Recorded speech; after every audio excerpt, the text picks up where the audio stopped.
Welcome back to That Dad Guy. It's October the 11th, 2022, and today I've got a special guest. It's my brother Eric. He's down visiting from Toronto, and it was Thanksgiving here in Canada yesterday, so we had a family function and brunch meal happen, that sort of thing, and my sister came up with her family from St. John, and my parents came out of the nursing home and visited with us, so we were missing just my other sister, but we had a good time while we were here. So today we are doing a little bit of a video with some postcards, and we're going to do a little reminiscing about family things, seeing it's just past Thanksgiving, and that's the plan for today. Tomorrow, if you're going to tune in though, there's going to be an unboxing video. Some people have been generous enough to send me a few things, so I'm going to do a video on that. But today we got some postcards too. My brother found some postcards while he was out and around and brought them down from Toronto for me. So he's going to pass the postcards to me. I'm going to show you the postcards, and I'm going to ask him a few questions. You all right with this? Yeah, sure. All right. So this is the first. We've got this postcard that comes from Ohio, because my brother went To Columbus for an Ohio State Notre Dame football game. Yeah, he might as well say what he was doing and where he was going. So he stopped along the way at Cracker Barrel. Cracker Barrel. And if you're closer, you can go see the bag from there. There you go. So tell us what Cracker Barrel is for those people that have never enjoyed a Cracker Barrel restaurant. Cracker Barrel is part restaurant, part old-time country store. You walk in, old-time country store with, depending on where you're located in the States, stuff that's local. It looks like there's all kinds of rocking chairs and stuff out front that you can purchase, and old-style candies. And So can you buy antiques and things in there? there would be antique-like things. So they wouldn't be antique reproductions. exactly, Okay. of antiques. And maybe old license plates that are reproductions, Yep. and maybe some jams and Oh, things that you preserves and fudge and that kind of stuff. Things you'd find in an old country store. That's basically, exactly it. thing. And then a restaurant. And then a restaurant. And the food is really, really, really good. And breakfast especially. It's mostly a southern style food that you find there more. I mean, they have, I'd say more They have grits Midwestern. and- Yeah, they do have grits. Yeah. Grits is on the menu. So if you don't know what grits are, you're gonna have to look it up. It's definitely southern food. It's like, Or you can listen to him. He's It's gonna like tell you what grits it's like are. cream of wheat, but made with corn, and it's an acquired taste. I will say that. Okay, next card. So we've got another one from Ohio. Probably came from the same location. The game you were down to see in Ohio. What was special about it? Notre Dame at Ohio State. They played each other seven times in the history of the two programs, two storied university football programs.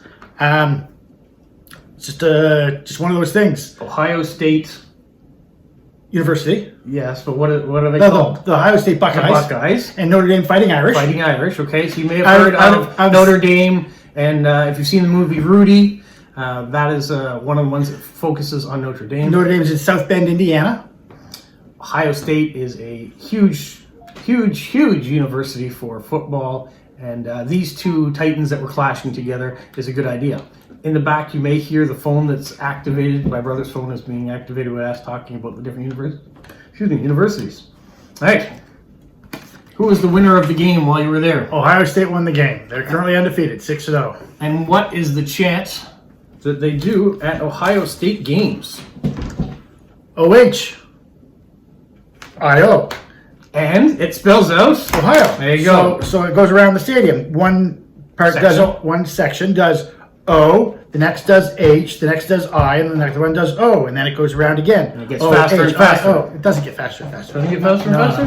No. So it's not like a wave. And where it then kind of there's a song that everyone sings, Carmen, Ohio, which is a very big song in the area that they all sing during the game as well. I can't do Carmen, Ohio. I don't know the words. And then the band spells out Script, Ohio on the field. The marching band goes on the field and they spell out the word Ohio, but in script with the tuba player dotting the I. So like this. Yeah. There you go. Script Ohio there. You can imagine the marching band. It's not something we have here at our big universities. They don't bring out marching bands and do all that on a. But if you see any American movies and they talk, even high school games, they sometimes feature it where they put out big marching bands. It's a real thing, and when it gets to the university level, it's actually quite a program too to get into those marching bands. It's a very you're the best of the best if you can get in there, because you got to be able to play your instrument, keep in time with everybody else, and march at the same time. So a lot of coordination to it. You can Google Script Ohio State Marching Band and see what they do, because they do just not that, but they'll do other things where the band will play. Well, they've done where they do Michael Jackson doing the moonwalk. The band forms the outline of Michael Jackson on the field doing the moonwalk, and they do other things. It's pretty cool. All right, next card. All right, we've left Ohio. We're back in Toronto where my brother lives. This is Chinatown, or at least a card depicting Chinatown. There are a few different things in there. Presumably these cards were purchased in Chinatown. No, they weren't. Oh, they weren't. Nice. All the other ones that I sent you back in August were purchased in Chinatown. These ones were purchased at the base of the CN Tower. All right.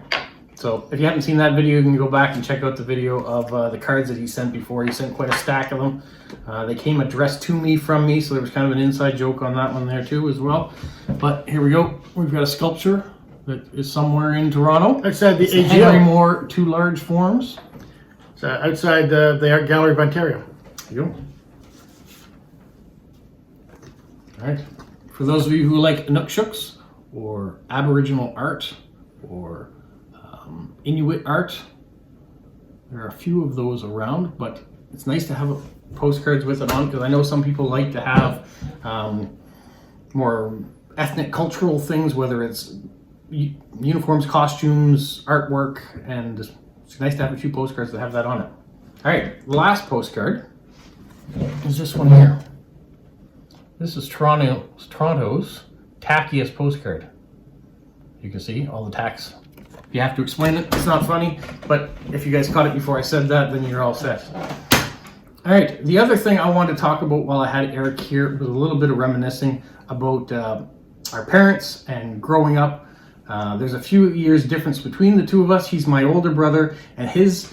I know I look younger. I can't help that. Yeah, he's got more hair than I do, but that's about it. There may be a few differences between the two of us, but we have different perspectives on what it was like growing up in our house, and I wanted to kind of get a take on what he saw growing up in our household. So, as the firstborn, or the oldest child in our family, what was your perspective of mom and dad when you were being raised by them? My being raised was much stricter than your being raised. Okay. When I got punished, I got punished. By the time they had me and 2 girls and got to you, your punishments were nowhere near what I got. They'd run out of energy by the time they got to they me. had. My parents were older by the time I came along, so I think they'd already run out of all the energy they had and given it up on my siblings at that point in time. I remember, though, we had a next door neighbor who was the principal of the local elementary school, and when the strap ran out, which was something that they used to do, they don't do that anymore. I got that. They used to have a strap that if you were bad in school, you would get hit with it on the rear end or on the hands or something. On the hand. But we used to get the worn out one from the school, from the neighbor, and it sat on top of our fridge. I don't remember that. So, yeah, well, for me, that's my recollection was that sitting on the top. I was never punished with it, but it was there as a deterrent, I guess is the best word to say. You used to get wooden spoons, didn't you? I never saw the strap that Mr. Ward had apparently given to Mom and Dad, but I got the strap several times at school in the 5th and 6th grade. Yeah. See, by the time we got through, it was there in the school. From teachers. Teachers, Yes. Yeah. The most I got at school was having to write out lines. I remember to do that too. So I got that once. And Mr. Ward gave me 500 lines once. Yeah. All right. So there's a different perspective between the two. I had a curfew that was probably a lot stricter than yours. I don't remember much of a curfew, so probably. But I also didn't really go out either, so there wasn't a lot. Probably wasn't as social as you were. When I got my driver's license and was able to drive and take the car, the curfew was gone because I had the car. Right. But when I was like in junior high, 12, 13, 14, curfew. What time was your curfew? 12th grade. It was 12th grade. 7th grade. I remember it being really early, like 8:30 on a Friday night. And how about your friends? How long were they allowed to stay with A you? lot later than that. And I got in trouble once because I stayed out with them. Okay. Now, did our sisters have the same curfew time? Couldn't tell you. Okay, you don't remember that, or don't look. Where I want to go with this question. When you had the car, Mm-hmm. how far were you allowed to go with it? They never said how far I could go with it. How far did you go with it? Because the time you had the car, there was only one car. Yes, So no, I when know. you left, they didn't have any No, other I know, car. and but I had the car, like, I'd take the car on like a Friday or Saturday night, so it wasn't like I was taking it in the middle of the day, when Right. it was only at night, and I mean, I wasn't going that far. I wasn't driving around the province. It's not like it's a big province either, so it's, I basically around Moncton. Okay. I mean, Shediac or something. no, I don't even think I went to Shediac with the car. I may have done that once, but not on a regular basis. Because I mean, if we were going to Shediac, Pascal had a car and he had the Chevette, and we would go in his car. Okay. Or See, by the time it got to me, they got a second vehicle. Now, my father worked at a company that provided him with a corporate vehicle, so that was kind of nice. But they did decide to get a second vehicle.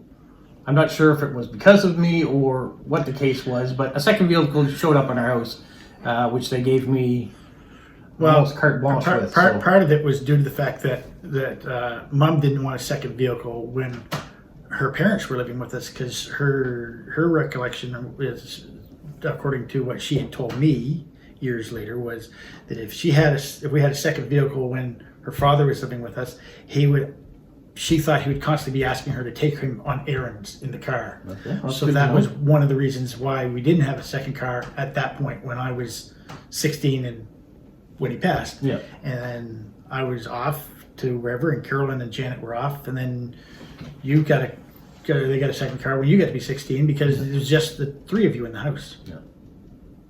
Yeah. In our household, it was a big household because not only was there the 4 kids and my parents, but we also had my mother's mother and father live with us for a while until my grandmother became to a point where she needed to go to a nursing home. And we also had my uncle live with us who had Down syndrome. So he stayed with us until he was almost 50 before he had to move into a home. And he was only there for a very short time. I too, couldn't tell so- you how long he was Something in the home like that, and when he but- moved. But my mother looked after the whole kit and caboodle of us for a long time. But I remember when we got that second car, Dodge Shadow. the Dodge Shadow, I took it to Halifax. I went everywhere in that Yeah. car. I took it to camp when I went in the summer. It became my Yeah, car. no, So- I think the furthest I ever took the company car was when I was in university. I came home because I had like a break between exams one year, and I came home on the bus, and then I had one exam, and then I didn't have any more exams for another week, and I drove up at night with the car. Dad let me drive up at night with the car, write the exam in the morning, and come home with the car. So I took it. That was the only time I can recall taking it overnight. overnight. Yeah. Well, it wasn't even overnight because I probably left at like Moncton probably like 10 or 11 o'clock at night, and got to Fredericton at 1 in the morning, and then drove home after the exam because it was a 9 a.m. exam, and drove home at noon. Because I remember, maybe it was a little earlier than that, because I remember listening to a hockey game on the radio.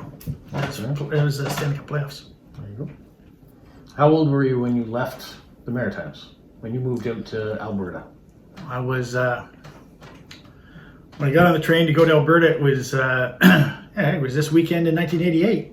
Okay. So I was 23 years old. Okay. And you stayed in Alberta for how long? Off and on for a decade. I left Alberta to Ontario in 98, but I'd come back to the Maritimes twice briefly to work at the Algonquin Hotel, 2 summers at the Algonquin Hotel in St. Andrews, New Brunswick. And you can check out a video on that too, because I was in St. Andrews for one of my work trips and stayed at the Algonquin, so Really? you can see what we're talking about. Yeah. Yeah, So there's a video out there of that, and maybe it's a video you missed. You've seen almost all of them, so you must have missed one along the way. I try to watch all of them and then Yeah. try to text you in real time to critique you.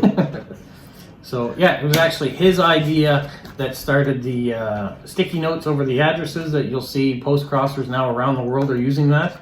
Really? I've moved on, yeah. I've moved on to, well, I've tried it. You suggested using recipe cards. The problem with recipe cards and you put tape on it is it rips away from it. You want to hold the recipe cards up against. Use paper clips. Yes, could use paper clips for that. That's what you would do. I would use paper clips on the recipe card and put a paper clip over it. Okay, so you may see, I will try it. But then I would have suggested recipe card and then cut the recipe card so that you still can show the stamp, but you hide the address and the thing, and then paper clip is what I would have suggested. I was going to say that this weekend. Yeah, the only downside about doing it that way is a lot of people like to use washi tape and stickers, and if you have a recipe card that covers the whole bottom part, you'll miss a lot. But no, it is an idea. We want to work on trying to save things. When you're using sticky notes, you can use them 2 or 3 times before the sticky disappears. I also tend to write on them after when I'm sending out return cards to people, so then that means I throw them away at that point too.